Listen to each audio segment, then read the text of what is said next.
Hello, I'm Lamisila Pamela Ngubane, and this is the Entity Dynamics podcast. So, I've been thinking, what is culture? What's a worldview?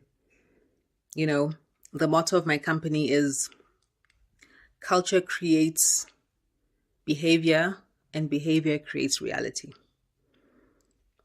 Now, I've been talking about how if you want to have the life, the career that you want for yourself, then you need to create a worldview that's going to support you as you build that life and that career that you want. Why do you need to have this worldview? Because what you believe about life, about yourself, about the world, the people around you, will determine how you behave towards yourself and to the world around you, to the people around you, to your job, to whatever, Because this is why, for example, when someone gets triggered by something, it's an emotional response often based on what they've come to believe about the world and about themselves. There's this one psychologist, I can't remember his first name, but his surname is Mate. Old man, very interesting to listen to. He says trauma is what you believe about what happened, and how you perceive it. And he also talks about PTSD, that PTSD is caused by a person knowing that the person who harmed them intended to harm them. He says, like, if you get hurt in some freak accident of nature, like maybe a hurricane, and you lose your house and it's like devastation, you're able to pick it yourself back up because you're like, okay, well, that was just a freak of nature, whatever. But if you know that someone deliberately came to destroy your house and burn your house, you'll have PTSD because psychologically it's difficult to deal with the fact that a fellow human being could deliberately try to kill you, and harm your family. Like, what the heck, So obviously because of that, you might become less trusting of people, more withdrawn from society, angrier. If someone comes at you, even looking like they might mean you some harm, you'll probably have a response because of what you've been through. And,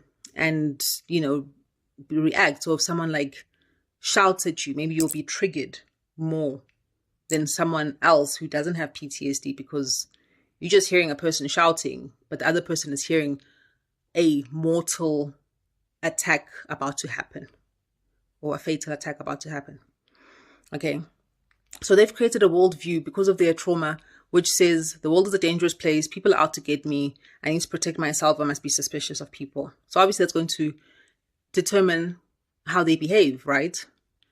And then it's going to create their reality. They'll probably have less people around their house. They'll have less friends. They might have more tense relationships with the people around them because they always saw an edge. Okay. So I was thinking then also, like, what is it that informs our worldviews? And I was thinking about something I read or heard somewhere where the person said, you become what you worship. You become what you worship, right? And, what you worship, you take on the characteristics of that thing that you worship. Okay. So, if you look in the Bible, Christ said you must choose either God or mammon. And mammon means like materialism, right? It's not just money, but it's anything materialistic. You must choose between God and mammon. He says you can't worship both because you will hate one and love the other. You can't. He wasn't saying money is bad. He was saying if you are materialistic, you can't be spiritual. It's not to say that spiritual people can't enjoy luxury and pleasurable experiences and stuff like that. It's not to say that, but he's saying that if you place importance on materialistic well-being over spiritual well-being, then it's a problem, you see. And if you are a materialistic person who thinks that material things are more important than spiritual truth, and you will do whatever it takes to get material things, then you're going to undermine your spiritual walk. And he also says, what does it benefit a man if he gains the whole world but loses his eternal soul? Right? He's talking about that. If you're going to be materialistic to the point where you are willing to undermine your relationship with your creator by undermining what is beneficial to your soul, you know, and your conscience, to become materialistically well off, then you're going to undermine your soul, you know, and you're going to undermine your relationship with your creator, because how do you relate to your creator? You relate to your creator through your soul. And like Christ said, God is spirit, and he's looking for those who will worship him in spirit and in truth. So your spirit and the spirit that is God, they commune spiritually, you know. So if you're blocking off your conscience, if you're saying, I'm not going to listen to what God is putting in my head, telling me that what you're doing is wrong, in order to pursue material benefit, then you are undermining your soul. You're undermining your connection to the source of your soul, you know. So if you worship, and essentially what you worship is a worldview. It's a frame of consciousness. You know, it's what you adhere to. Worship essentially means adoration. It means loving. It means giving time and effort towards attaining the favor or alignment with something, right? So when Christ said you can't worship Mammon and God, you must choose, basically, because you can't serve them both. He's saying, you know, if you're seeking to align yourself with a particular position, it's going to determine the course of your life, right? So what I'm saying is, if what you worship is, if you become what you worship, right?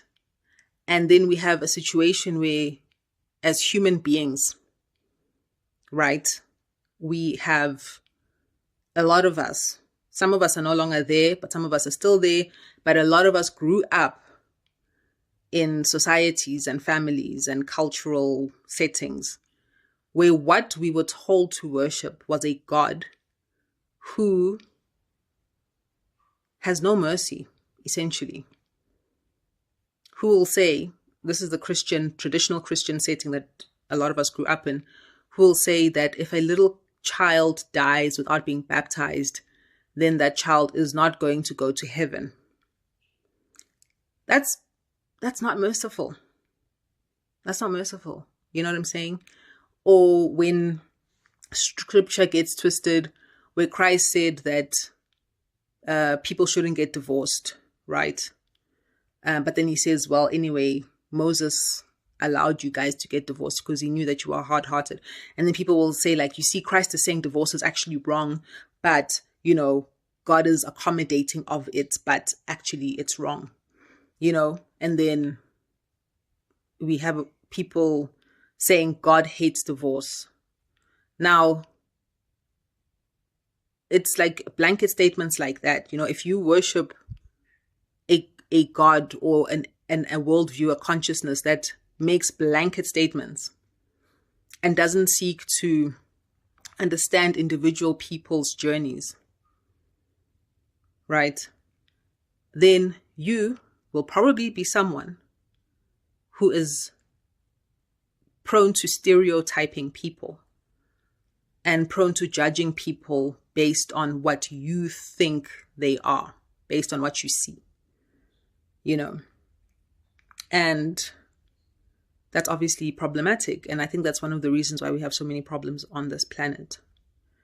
So I'm going to carry on in part 2 of this video because I'm keeping my videos under 10 minutes so I can load them to TikTok as well.